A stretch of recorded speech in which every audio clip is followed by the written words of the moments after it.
many young women under the ages, 25, 20, are getting breast cancer. The nodules are in the shape of the cell phone. It's really quite amazing when you see the x-rays. Men are getting hip cancer and testicular cancer from carrying cell phones in their pockets. Welcome to the Goddard Report. Comments made on the Goddard Report and TalkDigitalNetwork.com are an expression of opinion only. Here is Jim Goddard. My guest is Sharon Noble, Director of the Coalition to Stop Smart Meters in BC. Welcome to the show, Sharon. Good morning, Jim. Thank you. A number of concerns, again, raised over electromagnetic radiation, and especially concerning electromagnetic fields and the smart meters being installed in BC and across North America, although we already know several jurisdictions, such as Saskatchewan, are pulling the smart meters out. First of all, you're concerned that Fortis is following the lead of Hydro, using strong-arm tactics of harassment for people who don't want a smart meter. That's right. They're starting to cut power. They're going to homes and they're saying, we're putting your smart meter in, and if people say no, they're turning your power off. They've done that to several people already. Even most recently, a couple in a Soyuz yesterday, where the woman is extremely sensitive to electromagnetic radiation. The couple had moved from Langley, where they were in a townhouse development, and they lived very near a bank of smart meters, and the woman just could not tolerate it, so they picked up and they moved to a Soyuz. And they don't want this. They don't have any wireless devices in their homes at all, and they have moved to a place where they thought that they could live happily and safely, and the wife could enjoy some pretty good health. And now Fortis is saying you must have a wireless smart meter on your home. And even if they accept it with the transmitter turned off, the dirty electricity is still very high on home wiring, and some people are very sensitive to this as well. And this lady is very sensitive. And then so the husband said, no, we can't have it. It's going to make her sick. So Fortis cut off the power. Now, haven't the courts ruled that you have the protection under the Constitution to ensure your own good health? Well, it's not the courts ruled. It's part of our Charter of Rights and Freedoms. It's basic. Section 7 says that the government cannot force anybody to have something or to do anything that you believe to be dangerous to your health or to your safety. And these things, as we know, have a device that is emitting a to-be carcinogen, a possible carcinogen, and this radioactive emission is something that we know makes very many people sick, plus the fact that it's a fire hazard. We have the right, I believe, to say, no, we will not have these things on our home. But because the BC Utilities Commission granted Fortis the right to put this on every home, people in the Fortis area don't even have the right to keep their analogs until they expire. They've got two options: have the smart meter or have the smart meter with the transmitter turned off. That's it if you want power. And this is terrible. I mean, this is a monopoly.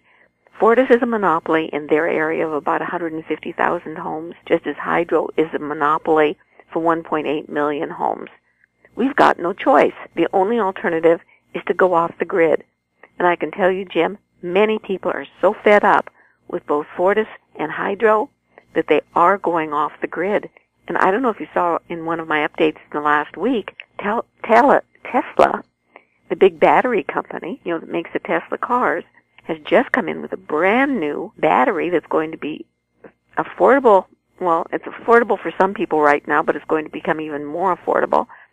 It's between $3,000 and $3,500 to hold the charges off solar panels. And when this comes down to a point where it's a little bit more affordable, people are going to just be leaving Hydro in droves, and Fortis too. Right. This new battery, if people don't know, will store enough electricity so you can power your house when the sun isn't up. That's right. Yep. And there's more technology being made every day. Right now they're testing in France a brand new, it's called a wind tree. And it would be replacing the great big huge wind turbines that we see that kill birds and bats and, just don't look all that good. These virtually look like trees, and they work with just the slightest breeze. They don't need nearly as much wind as the big wind turbines need. And this could be affordable in the near future for homeowners as well. So a lot of different things coming down the road that Hydro better watch out and Fortis better watch out about, because they're going to lose their customers. Well, a 9% a year rate hike promised by Hydro over the next 4 years, so power is going to become more expensive. It'll become more affordable for people to use alternative energy. Oh, yeah. It's not just 9%. It's 28% starting last year over the next 5 years. 28% increase. You're looking at something that the University of Berkeley is trying to do in California. What are they trying? It's not the University of Berkeley. It's the City of Berkeley. City of Berkeley. Yeah. The guy who put it through and was working for it is a professor at the University of Berkeley, and the resolution was written by a law professor from Harvard Law School. And it passed City Council this week, and it is the right to know resolution. And what this is intended to do is to allow everyone who is buying a cell phone to have the information readily at hand telling them what the dangers are. This is especially directed toward children. The parents need to know that this radiation can be very, very hazardous to children. And right now, the cell phone companies and the iPad companies and all these, Apple and everybody, is putting this into their manuals. Now, maybe their manuals are online, or maybe it's a written manual that comes with the device, but either way, most people don't bother reading it. It's in tiny print, but the City of Berkeley is it's the second. San Francisco tried it about a year ago, and they passed it, but then the cell phone companies threatened to sue the city for freedom of speech is what they were being sued against, and San Francisco backed down. Berkeley's not going to back down. In fact, the lawyer from Harvard has agreed to represent Berkeley in the event of any lawsuit free of charge. He'll do it pro bono. This is important, and it's something that we're trying to do right now in Canada. Terrence Young, who's the Member of Parliament for Oakville, Ontario, and is supported by a handful of MPs right now. I'm surprised that more MPs are not getting on to this. But he wants to have a label put on cell phones or on the cell phone boxes telling people the very same thing that's being said in the manual. That's all, nothing more. And the cell phone companies are outraged by this. In fact, 2 nights ago, when the Berkeley Council considered this resolution, the only objection that was raised by the cell phone company was, this could scare people. That's a pretty strong objection, isn't it? If you learn the truth, if you learn what is said in your manual, this could scare the customers. Well, if people, like you said, if they read the manual, they'd see it. The print is so tiny, unless you have a magnifying glass, you can't really read it, can you? No, and when people have had cell phones for years and whatever, when they get a new one, they're not going to bother to read the manual. People just don't do that. And I've heard that some of the newer ones, it's online. And, even reading the contract stuff online, it goes on pages and pages and pages. Nobody reads that stuff. And the cell phone companies know this. They're depending upon the fact that people are not going to read the safety rules that are there, the recommendations. And in the books, all of them say that you should be keeping the device close to an inch away from your body at all times. That means don't even hold it in your hand when you're texting. And certainly you're not supposed to be putting it in your pocket, or you're not supposed to be putting it in your bra. These things are supposed to be kept away from your body at all times. And the companies are putting this in the manual in the hopes that if you discover that you've developed cancer as a result, that you can't sue them. They'll say, well, it was in the book, you should have known better. But, there are many instances now, and if people go online and Google it, they'll find that many young women under the ages 25, 20, are getting breast cancer and the nodules are in the shape of the cell phone. It's really quite amazing when you see the x-rays. Men are getting hip cancer and testicular cancer from carrying cell phones in their pockets. This is not something to be messed around with, and Berkeley's decided people have a right to know this. And I hope that others will put pressure on their MPs to support Bill C-648, which says that Canadians have a right to know as well. That's a very scary thing. I've never heard of that. Of what? Of cancers of the hip being caused by this, or breast cancer. Yep, and men are also getting breast cancer from carrying the phone in their breast pockets. And men, of course, don't check for that, do they? No.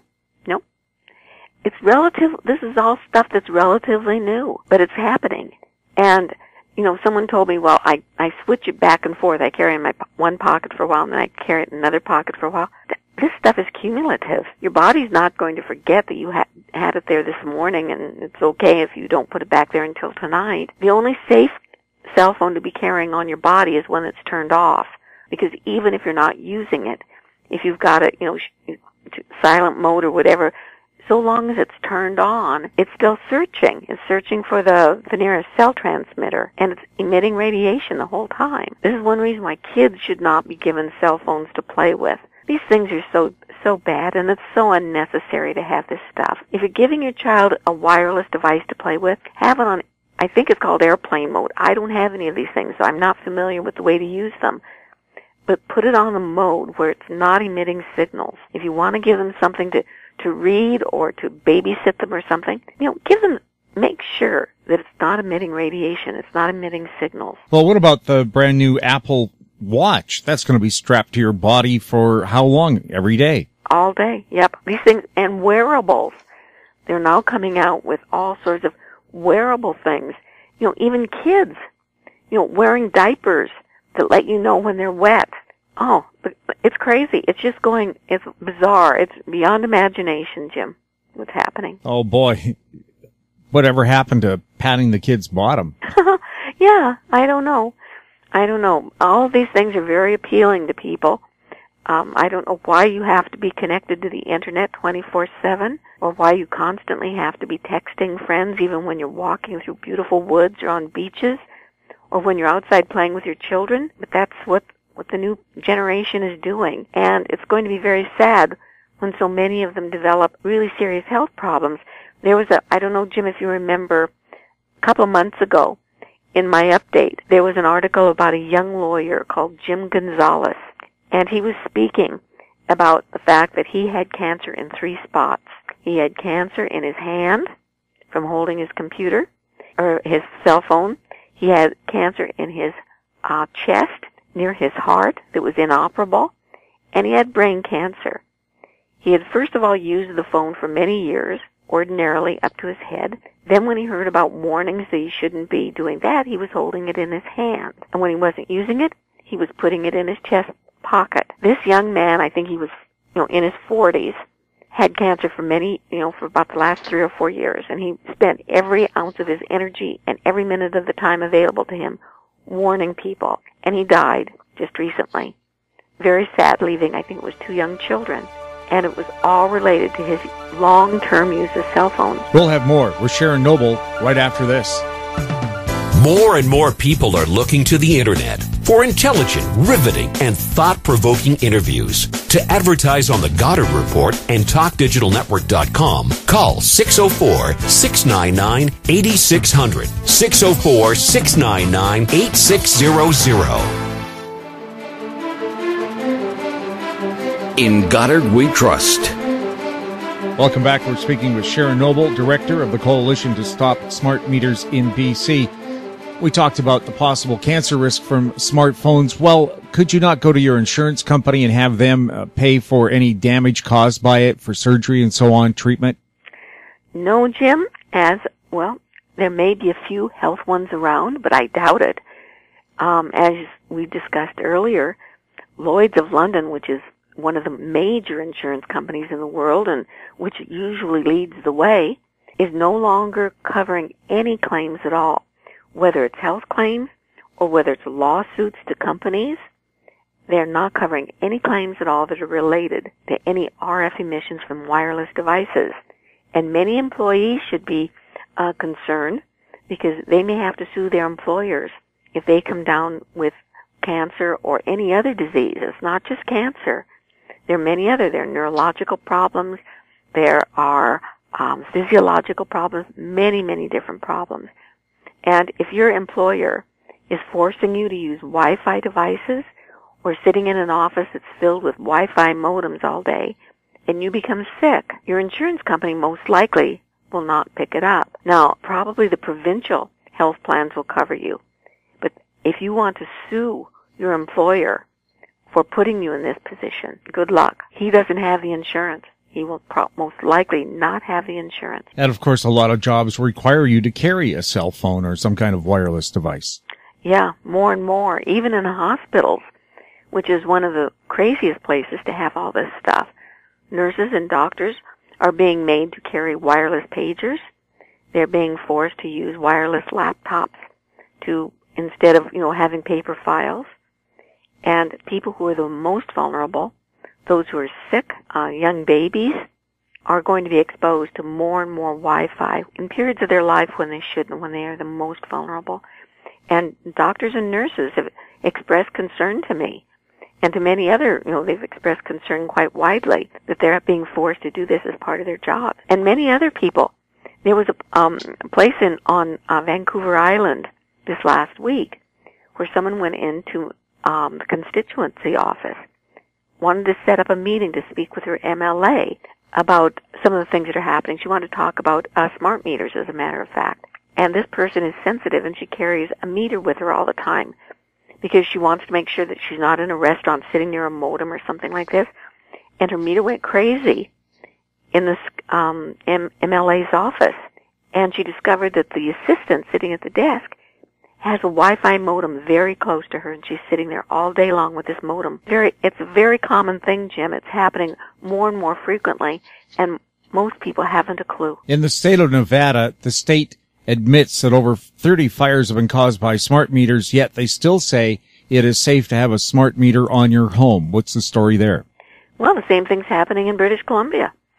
Look at all the fires and failures we've had. Yet here in BC, we're being told that they're safe. What is really odd, and this happened in Saskatchewan too, that they've sent the meters to Underwriters Laboratory, UL, to be certified. And UL has looked at the meters. We don't know the condition. We don't know because we haven't read the entire report yet. But for some reason, the UL is certifying these things to be safe. We're asking, how can they do this? If something is causing fires, how can it be safe? Was it done in conjunction with the base that has only been certified to hold an analog meter?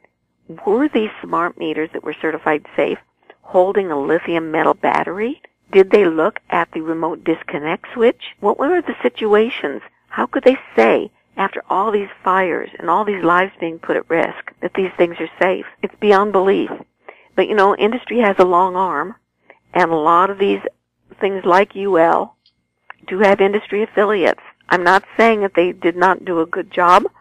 Perhaps the standards are not current. They may be using standards that are not appropriate for this new type of meter. They may be using standards that were appropriate only for analogs. We don't know. You're also concerned about a certain kind of battery being used in these smart meters. I am, and this is very confusing to me right now. We know that Itron, the meters that are being installed across British Columbia by both Fortis and Hydro, have a lithium metal battery in them. And lithium metal batteries are very dangerous. They can explode and burn when they are exposed to heat. They can do the same when they're exposed to moisture. And we know that both those situations will occur. Meters are sitting in the summer sun. They will get hot. There will be condensation. When temperature changes from hot to cold, there will be condensation occurring with moisture gathering in the meters. These things will pose real fire hazards. And I've been trying to do some investigation because I put word out to some of the groups in the U.S. asking if they knew if their meters had lithium batteries or if they had lithium ion or if they had lithium metal. I knew that the census meters that caused many fires in Saskatchewan did not have a lithium battery. The older version, generation 3 and earlier, had lithium batteries, but they were exploding and causing fires, so census removed them. But still the meter that was used in Saskatchewan caused fires, and engineers who have looked at the possibility believe it was the remote disconnect switch that caused the fires in the Saskatchewan meters that were removed. I'm trying to confirm if other companies, if other batteries, if their newest meters have batteries. And so far it appears, I don't know 100% sure, but the information that I've been able to obtain so far appears that most companies have given up the lithium batteries. Yet Itron, The meters that we're putting on our homes have lithium metal batteries in them. The United Nations is now looking at EMF, electromagnetic field radiation. What's happening on that stage? This is very interesting. Earlier this week, there was an appeal made through a petition to the United Nations where more than 190 scientists and researchers who've done work on microwave radiation and dirty electricity have signed a petition, submitted it to the United Nations, asking, please, for them to get involved. They're warning that this is a tsunami. This is a terrible health problem that is coming down the road, and it's time that action was taken to stop the proliferation. This is a major petition here, and I think that it's something that is not going to be easily ignored. When you get scientists that have done, in total, more than 2,000 studies, peer-reviewed papers on the biological effects of non-ionizing radiation, the type of radiation that is emitted by wireless devices, cell towers, cell phones, smart meters. This is something that has to be paid attention to. They're urging the United Nations Environmental Program to look at alternatives, safe alternatives. They're available. They just cost money, and companies don't want to do it. Sharon, is there a website people can go to find out more about the possible dangers of EMF? Most certainly. We have two of them. One is www.stopsmartmetersbc.com, and the other is www.citizensforsafetechnology.org. Sharon, thank you very much for chatting with us. Thank you very much, Jim. It's always a pleasure. My guest has been Sharon Noble, Director of the Coalition to Stop Smart Meters in BC. You're listening to a copyrighted interview on The Goddard Report on TalkDigitalNetwork.com. Find us on Twitter at TalkDigitalNet. Our YouTube channel is Talk Digital Network. Comments about the show can be sent to info@HowStreet.com. I'm Jim Goddard. Comments made on The Goddard Report and TalkDigitalNetwork.com are an expression of opinion only. The Goddard Report is available online and mobile at TalkDigitalNetwork.com. The Goddard Report is a production of How Street Media Incorporated.